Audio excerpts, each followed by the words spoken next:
how did the idea for Sardar Ka Grandson come about? It's such a unique story. How did you think of this? So actually, the idea came about because Monisha Advani, who's the producer at MA, she read an article about how being moved from Kerala to Manesar. And we looked at the article, we saw videos of, houses on top trucks, and I think that kind of stuck with us. And Nikhil, Madhu, and Monisha, all three of them producers at MA, actually are grandchildren of partition. So they've grown up hearing stories about partition, and the house, I think, evokes the emotion in our history for the strongest during partition. So taking that into context, we kind of wove this story. We knew we wanted to try and keep a little emotional but fun and, quirky in a way type of world that we wanted to try to build. And that's how the film kind of came about. I see. And it truly was. It was emotional and it was quirky, like you said. So my next question is for you, Arjun. So basically, you have been playing a lot of North Indian characters in films like Sardar Ka Grandson and Mubaraka. So is there a reason why such characters find you? And are there any particular kind of roles that you have always wanted to explore, but you're waiting for an offer to be made on those? So majority of the films, if you notice, are based in the northern part of our country. I think because a lot of you get a lot of visual texture. So what happens is Sardar Ka Grandson perhaps could have been made in any other part of the country, but it just visually that family dynamic, that joint family dynamic is a little more simplified in the northern part of our country in terms of treating it like one big house. The texture, the culture, it just comes and imbibes.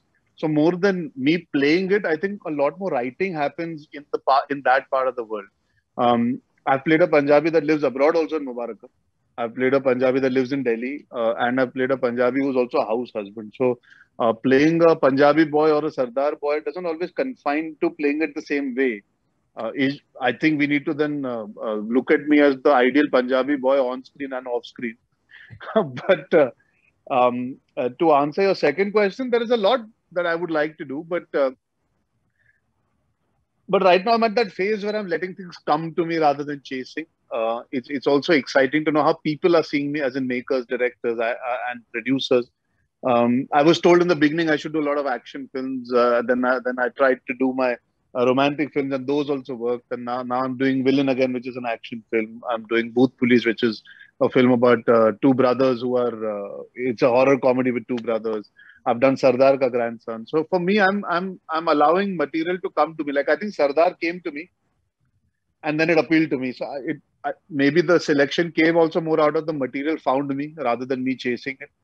And as Punjabi as the character is Amrique for me was what was exciting because I've never done a coming of age film.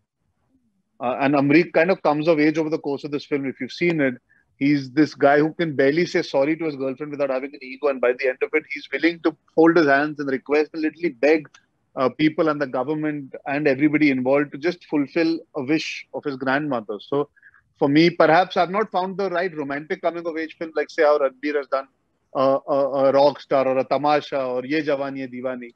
But for me, Sardar Ka Grandson kind of appealed to that. So sometimes you might want to do the film in your mind in a certain way, but something comes to you and you find an attraction to it that you fulfill, you tick mark. So for me, Sardar Ka Grandson is a coming of age story rather than just a Punjabi boy who's fulfilling his grandmother's Punjabi wish. Absolutely. And Rakul, my next question is for you. So you worked extensively in the South Indian film industry. Do you believe that a pan-Indian appeal helps in casting when it comes to roles in Bollywood? I don't necessarily think that way. That it helps in casting. I think each film's casting is very subjective to that film's requirement. Now, if it's a pan-India film, then possibly they might look at somebody who is sort of popular in every region. But then if it's a Bollywood film and you fit the part and you look like you are that character, or you can pull that character off. Either ways, I think that's what goes a long way in casting. But yes, today the boundaries are sort of merging. I think language isn't a barrier anymore. There's access to the southern content and people that are also viewing the films that are being made here. So I just feel it's a great time on the whole for there's no content which is regional anymore. It's crossed those boundaries, and the actors from there working, actors from here are working there. But if you're just talking about casting per se, I think that's very subjective to every film. Thank you. And my next question is for all of you. So how feasible do you think in actuality is a structural relocation? You'll have to ask Kashvi. But it actually happens. Right. Yes, it does. It does happen in India extensively. In our country, though, we spoke about it in the film also. And I think the fact that we speak about the mandirs being relocated. Yeah. So we've actually moved temples. We move houses in Orissa as well. Definitely the way we pull it off is definitely slightly different from when they do in the West, because like the problem in the film, they don't have overhanging wires everywhere. But it's definitely feasible, and I think we should kind of start practicing it, especially when we have controversial moments happening in this country. I said last week a house was moved in San Francisco. Wow, that's wonderful. It's actually quite common now, especially in the West. Very common. I see. Yes. Right. So my next question is that there are quite a few Bollywood entertainers that are now, switching to OTT platforms because of the pandemic. How do you feel about Sardar Ka Grandson being released on Netflix? Would you have preferred a theatrical release instead? So I don't think it's unfair to call it a switch. जब theaters इस वक्त खुले नहीं हैं तो आप थोड़ी ना किसी को छोड़ के इस तरफ आए हो. इस वक्त theaters खुले नहीं हैं, तो you are choosing the best possible way of putting your film out to the most number of people, and there's no bigger platform than Netflix. If you notice, eventually when films come in theaters, then they eventually come to Netflix for it to be showcased to people who perhaps couldn't see it in the theaters. As an actor, I love the theatrical experience and I love acting for it, but at the same time, the evolution and acceptance of today's times over the last 2 years has to be that we have to allow both to coexist and create good content. So I don't see it like a switch. I see it more like an amalgamation where we can actually, so today Rakul can choose to do a film with Netflix, and then she can go out do a film in Telugu cinema. She can come out and do a film in Hindi. She can go and do a Punjabi film tomorrow, but that doesn't mean you're switching. It just means that you're playing and being fluid. So I think we're in that time where fluidity is key. Accepting that is important. And what better platform than Netflix? Today, 190 countries. Just see the circumstance you're in right now. How we are sitting. It's a godsend. And as entertainers, what do you want? You want to connect with people across all boards, and Netflix allows that. Right, I stand corrected. I think. No, you don't. It's more. It's like, the thing is, what it does is I don't want people, at least at a personal level, I wouldn't want people to feel it's a conflict. It's not a war between OTT and theater, right? Right, absolutely. I just wish it's not portrayed versus, which it's not. It's actually nice. It's a beautiful thing. Absolutely, that makes sense. Kashvi and Rakul, how do you feel about an OTT release then? Like Arjun said, I think, of course, the film was made for big screen, but looking at the circumstances today and just being able to sort of bring that relief to people, have this platform that can serve as a platform for entertainment is great.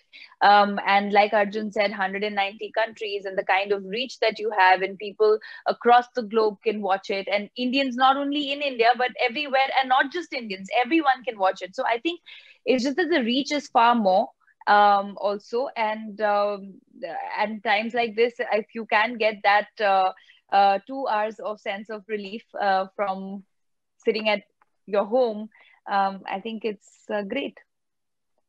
Right, absolutely. True. I mean, I think they both have said more or less everything, but as creators, I mean, there's nothing bigger than having the fact that you can have a theater, you can have an OTT platform, and you can have the internet. I mean, if we did not have an OTT platform in the last 2.5 years as such, what would we be doing? Quite literally, we'd be lost. So yeah, I think I mean also what it gives you is the liberty to kind of explore. You're not at one end, you're not working for a box office number, but at the other end, there are films that deserve to be working for a box office number. So I think that kind of plays off very nicely. And yeah, like you say, each film has its journey, and this one had a journey where you can watch it on your television with your family around you. Of course, of course. My next question is, how was the experience of working with somebody like Neena Gupta, who comes with her own set of experiences in the industry and has her own, she brings her own special quality to the role. So how was the experience of working with her for all of you? I unfortunately did not have too much screen space with her, and I really hope that I get to work with her. But whatever little, she is an amazing actor and just an amazing person, and it was really nice. But I think Arjun is the right person to tell you that. Doing my second film with her now after Sandeep Urmi Ki Farah, so there was a slight bit of ice breaking that happened in that film, made it much simpler for me to come in and play her grandson. Perhaps पहली picture होती साथ में तो थोड़ा और time लगता, but she's great fun. She's like a child herself. She's very, very interested in making the scene better. So it's great fun working with somebody who's always constantly working towards the film and the scene. She's selfish about her performance, but she's not selfish about the scene. If that makes sense, she's not trying to change things to suit her. She's trying to maneuver herself within the scene to make sure she gives the best Sardar she can to me, so I can give the best Amrique to her. It's good. There's a good camaraderie me and she developed, and I'm glad that she did the role because it's not easy to get somebody to say yes to play above your screenage. The quest always is to play below. And by no means does she look like she's going to be 90 anytime soon the way she looks. So she's a courageous woman who's taken risks in the last couple of years. And I'm very, very happy to see them paying off, because without Neena Gupta, Sardar would just be a word. She's given it life and she's given it an energy. What a beautiful line. What to say after that now? But honestly, I mean, she imbibed Sardar into her. She put herself into Sardar. She brought so many characteristics in there. I mean, honestly, it's not easy getting ready in prosthetics, coming out and shooting, and like everybody ends up complaining, taking 70 shots a day. But she did it, and she did it without even batting an eyelid or telling me that "Acha abhi thak gayi hu" or any such thing. She has a bundle of energy. She comes on set with it, and honestly, she's constantly on set. So she's always giving you something or the other, and you just put all of them in the room together and you let them perform. And honestly, the magic created. Right.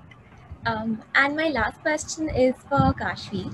So, how was the process of bringing John and Aditi together to play a role in the post-partition era? How did you come to think of them when you thought of the two perfect people to play these roles? Honestly, I think they kind of lend themselves physicality also wise into the film. Like John, honestly, I don't think we've ever seen him in that avatar, in a way. And that kind of interested me a lot. Like, honestly, it also came about the fact that when we were narrating to him, we just kept watching, and then I was like, I was just, honestly, at the end of it, I was hoping he'd turn around and say, yeah, I know what you want, and let's go for it. And he did that, actually. So I think that kind of really worked for our favor. Nikhil actually thought of Aditi. Like, we were just thinking about, okay, how do we play this and this? And Nikhil came up with the idea, and I was bang on. And thankfully, again, the script worked in our favor. And she did say yes. And honestly, putting Sardar together, whether it was the old Sardar or the young Sardar, I think was the most exciting, one of the most exciting, journeys that we had on this film. Well, thank you so much, Arjun, Kashvi, and Rakul, for taking time out to meet today. This was delightful. Thank you.